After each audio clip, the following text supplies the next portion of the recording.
But I feel your point. You're trying to say if there's no investment in it, and I think the reality is that the technology right now, brother, allows for people who may not have been able to afford that $1 million studio to be able to have a message heard.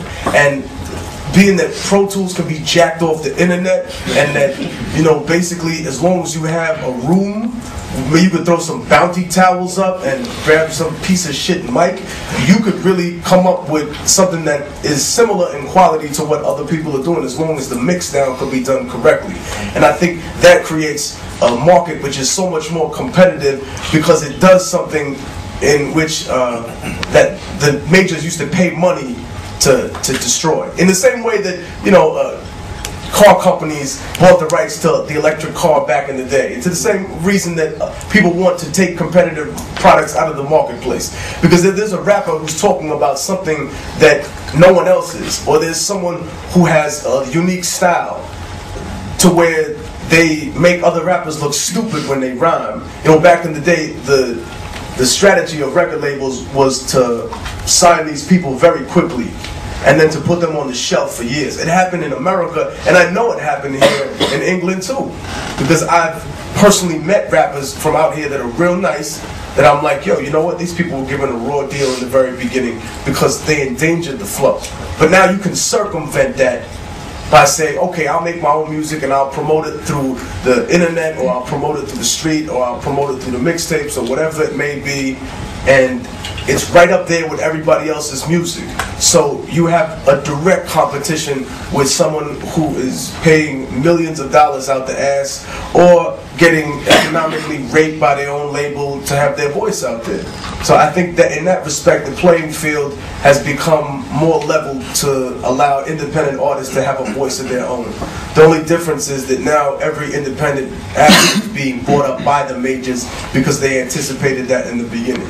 You know, they're coming up with a contingency plan for their own demise.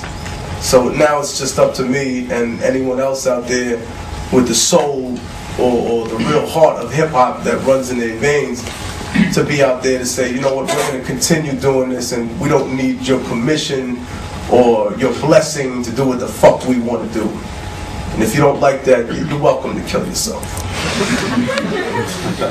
Why is it only a press event and it's not open to everybody and only select set of people? Why is it only a press event to people that have been invited, only people from the press or student university? I was aware that they, my man, I got the mic.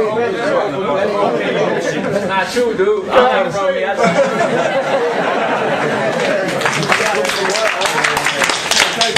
That's a misunderstanding I got when I was going to basically promote it on the radio show. I was told that you can't promote it. That's crazy. Who the fuck said that?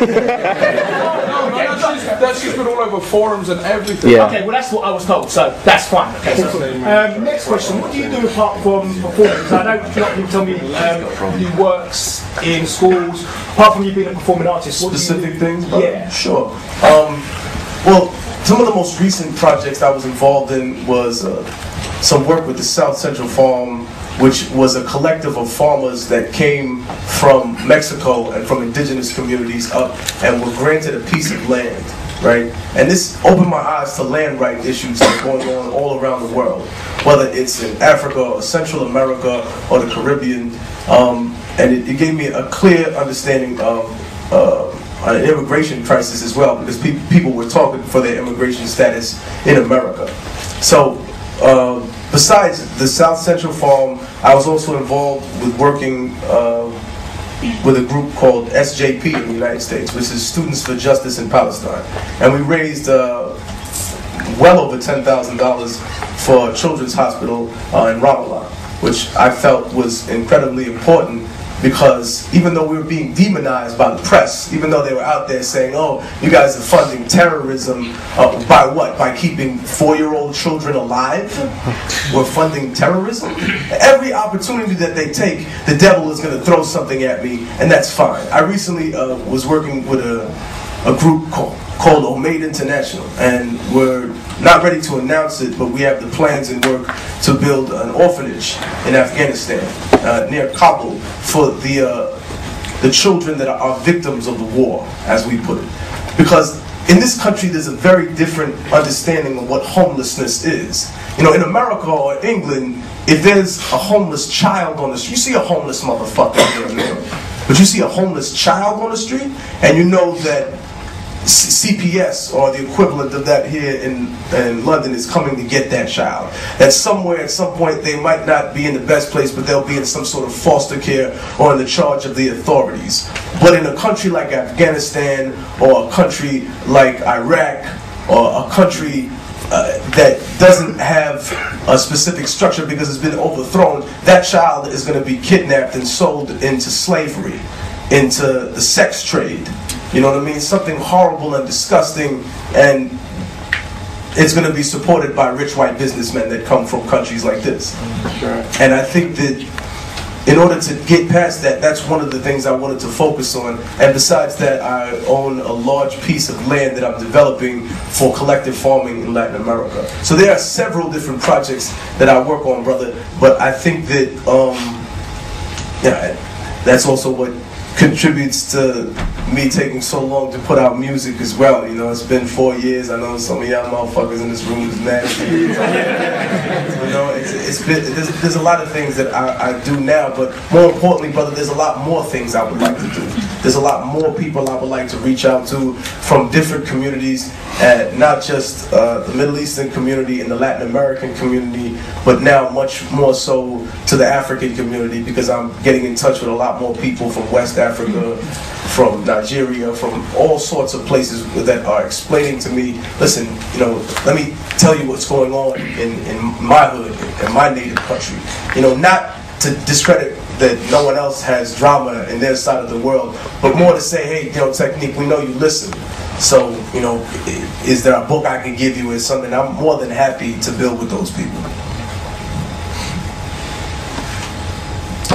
Let's take one down here, front. Can you tell us a bit about your new album and what sort of direction you're taking in comparison to your earlier work? Well, I mean, The Third World is a mixtape album in the fact that, you know, The Middle Passage, Revolutionary Volume 3 are long-term works. Things that I started thinking I was going to do something real short, and then it turned into something in like an epic saga. But that's the same way it is with all things, because with Revolutionary Volume 1, I thought it was going to be a 5-song EP. It turns into a monster of an album. Volume 2, I think, all right, you know what? I'm going to do an EP this time. I'm going to stick to the script. And all of a sudden, I wake up and there's 18 tracks there, and I'm thinking to myself, I can't just scrap this stuff. All of it is personal to me. So with The Middle Passage and with Revolutionary Volume 3, I literally have like 25 songs right there.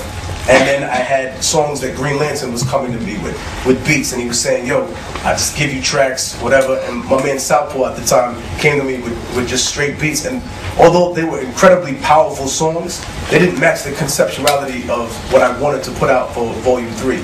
Not in the sense that they're not worthy of album cuts, it's just that they specifically talk about the third world in itself, but all different aspects of it.